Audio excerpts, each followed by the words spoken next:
Hello, everyone, and welcome back to Talk Emma. I'm Emma. And I'm Jack. Hello, everyone. So happy to be here today. And today, something very different, very real, very human. Phrases, real phrases, the ones native speakers reach for when things do not go as planned. Because life, it does not always go as planned. Things go wrong, plans fall apart, mistakes happen.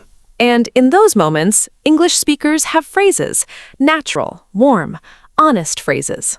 Phrases that make even a bad day feel a little more manageable. And before we start, please subscribe to Talk Emma. Share this with one friend who wants to sound more natural in English. Okay, 12 phrases for when things go wrong. Let's go. Emma, something happened this morning and I need to tell you. Tell me everything. So, I forgot Sofia's birthday. Completely. Not even a message. Nothing. Oh no, Jack. I know. And when I finally remembered, it was already evening. Too late. And I just sat there, staring at the ceiling. And what did you say to yourself? It is what it is. Ah, that phrase. You say it when Something went wrong and you cannot go back and change it. And fighting it, pointless, exhausting. which means I accept this. I cannot fix the past, so I make peace with it and I move forward. not happy about it, but not drowning in it either. It is what it is. The most honest way to stop fighting something you cannot change. I say it to myself more than I would like to admit. We all do. Okay, next one. Jack, think about a plan. Something you were so sure about. You thought, this will work perfectly. And then The complete opposite happened. And you say, that backfired. oh, backfired. What a word. You say it when... When something you tried did not just fail, it made things worse than before. Which means... My plan did not just not work, it actually went in the wrong direction completely. Like, I tried to fix the situation, but that backfired. Now it is even more complicated. Oh, you tried to help and made it worse. And the worst part about backfired, What? you thought you were helping, and then suddenly everything went the wrong way. The road to disaster is paved with good intentions. Always. And sometimes you genuinely did not see it coming at all. Oh, that feeling. Which is exactly our next phrase. I did not see that coming. Oh, this one. I love this one, actually. Why? Because it is so honest. Something surprised you completely, and you are just admitting it openly. You say it when? When something happened that you had absolutely no warning about. No sign, no hint. Which means This was completely unexpected. I was not prepared for this at all. like, she resigned this morning? I did not see that coming. Nobody did, and those 5 words say everything. No long explanation needed. Sometimes the shortest phrases carry the most. Always the shortest ones. Now, this next one, very daily, very relatable. Which one? Think about something important, something someone asked you to do, or something you meant to do, and then life happened, and somehow it just did not happen. And you say, It slipped my mind. oh, slipped my mind. Such a natural phrase. You say it When you forgot something, but not because you did not care, just it got lost somewhere in the busyness of the day. which means I did not do it on purpose. It just slipped away, like water through your fingers. Like, I was supposed to call you back. I am so sorry. It completely slipped my mind. And it slipped my mind. It is so much warmer than just, I forgot. Because I forgot sounds careless sometimes. But it slipped my mind says I meant to. Life just got in the way. Much kinder, much more human. Always reach for the kinder phrase. Emma, this next one, I need to confess something. What did you do? So last week, the team was counting on me to send an important update and I completely forgot. And everything got delayed because of me. Oh, Jack. And the only thing I could say was, You dropped the ball. which means I was responsible for something and I did not follow through. I let people down. You say it when you had a responsibility and you did not meet it, and you are owning that honestly. Like, I dropped the ball on this one. I am sorry. It will not happen again. And I dropped the ball, it's such a mature phrase, actually. Why mature? Because it doesn't make excuses. It doesn't blame anyone else. It just says, that was my responsibility, and I failed it. Taking responsibility in 2 sentences. And that honesty, people always respect it. Always. Now, this next one, and this one I want you to feel before I explain it. Okay. Think about a moment when you made a mistake, and instead of understanding, someone is being very harsh with you, very critical, not giving you any room. Oh, that feeling. Very uncomfortable. And you say, Cut me some slack. "Ugh, that phrase carries so much," What does it mean exactly? which means, give me a little room, be a little less hard on me. I'm trying, and I made a mistake, but I don't deserve this level of criticism. You say it when someone is being too harsh and you need them to ease up just a little. Like, I know I made a mistake, but cut me some slack. It was my first time trying this. Cut me some slack is not asking to escape responsibility, just asking for a little kindness alongside it. And that's completely fair. Always. We all need a little slack sometimes. Always. Emma, next one. And this one, very honest. Tell me. Think about taking on something, a project, a responsibility, a challenge. And at first, you felt confident. You thought, I can do this. And then, slowly, you realize this is much bigger than you thought, much more complicated, and you're struggling. And you say, I'm in over my head. oh, that phrase, so vivid. Why vivid? Imagine standing in water and the water keeps rising, and suddenly it's over your head. You can't touch the bottom anymore. Which means this situation is beyond what I can handle. It's too much. I'm struggling to keep up. You say it when you've taken on something that turned out to be beyond your current abilities or resources. Like, I thought I could manage this project alone, but honestly, I'm in over my head. I need help. And the beautiful thing about this phrase, What? it's honest, and asking for help is never weakness. I'm in over my head, the bravest thing to say sometimes. Because admitting you need help, that takes courage. Always. Now, this next one, and this one, very dramatic. Very exciting, actually. Which one? Think about something that almost went very wrong, a near miss, something that could have been a disaster, but wasn't. Oh, that heart-pounding moment after.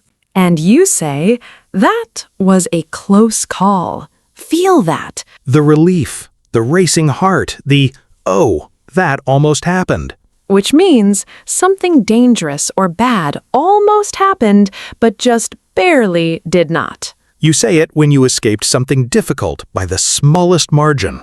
Like, the car came out of nowhere. That was a really close call. Or, we almost missed the deadline. That was a close call. Close call. Always that mixture of relief and adrenaline.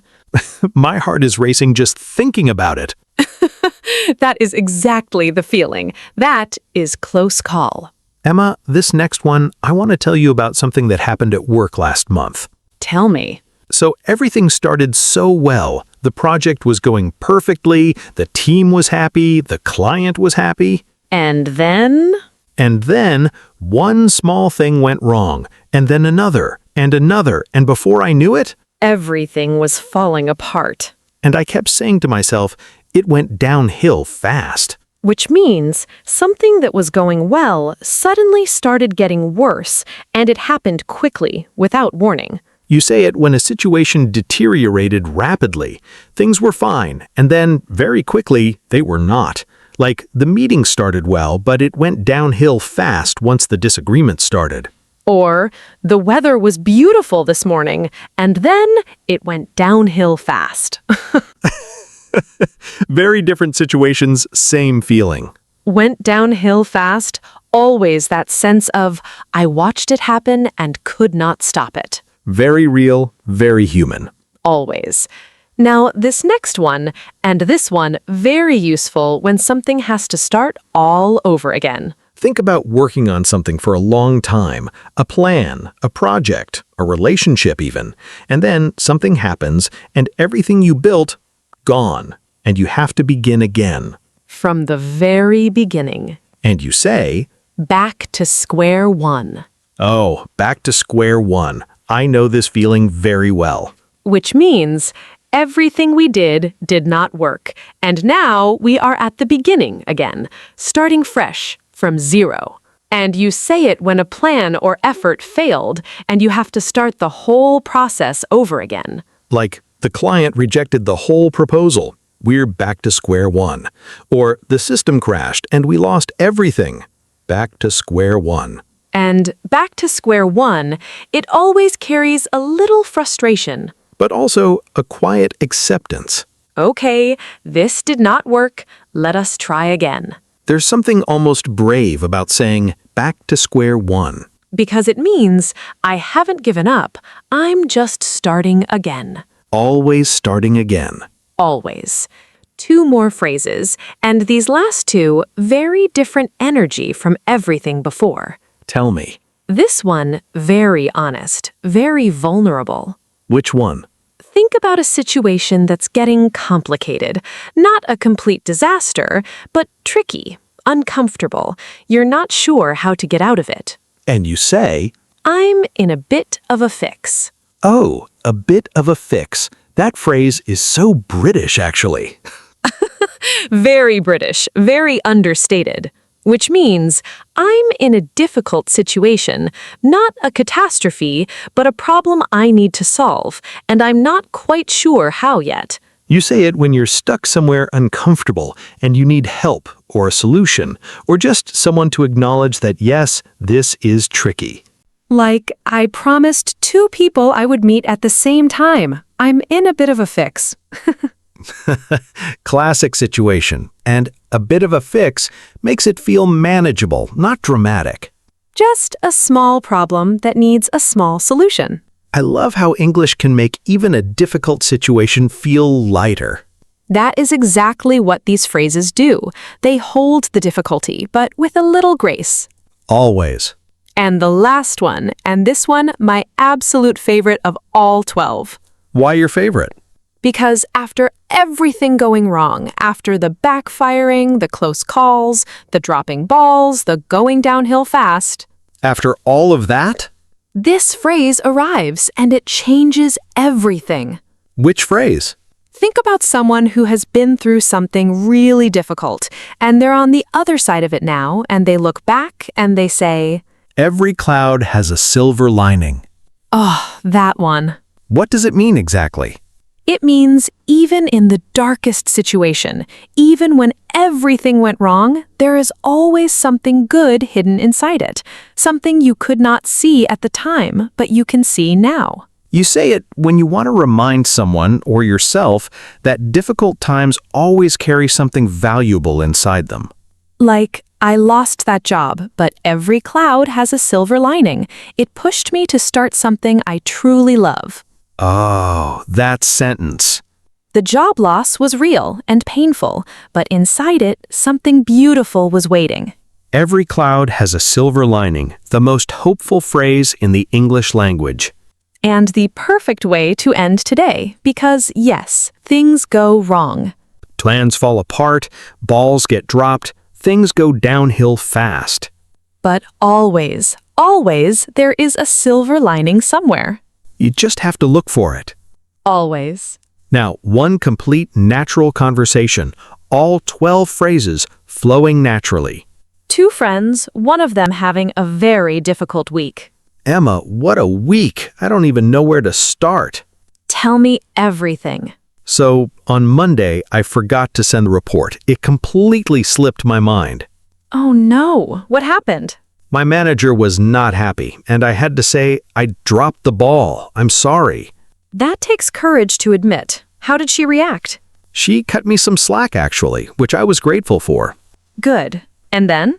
Then Tuesday, I tried to fix everything by taking on an extra project, but honestly, I'm in over my head with it. That backfired a little then. Completely. I did not see that coming at all. And Wednesday? Wednesday, the whole plan went downhill fast. The client called, rejected everything, back to square one. Oh, Jack, that is a lot for 1 week. I know. And Thursday, I almost sent the wrong file to the wrong person. That was a close call. At least that one didn't happen. Barely. And now, Friday, and I'm in a bit of a fix with the timeline. Jack, can I say something? Please. It is what it is. This week happened, you can't change it. But every cloud has a silver lining. You think? I know. You learned something about your limits. You asked for help. You owned your mistakes. That's not a bad week. That's growth. I needed to hear that, actually. That's what Fridays are for. Did everyone catch all 12 phrases throughout? 12 phrases, one very human week, all completely natural. And now, all 12 are yours for every moment when things don't go as planned, starting today. If today gave you phrases you'll actually use, Please like this video. subscribe to Talk Emma, Share this with one friend who needs these phrases right now. and leave us a comment. Which phrase will you use first? Or has any of these happened to you this week? We read every single comment, every one. Thank you for being here. See you in the next episode. Until then, Keep talking, keep learning, and keep growing. Bye, everyone.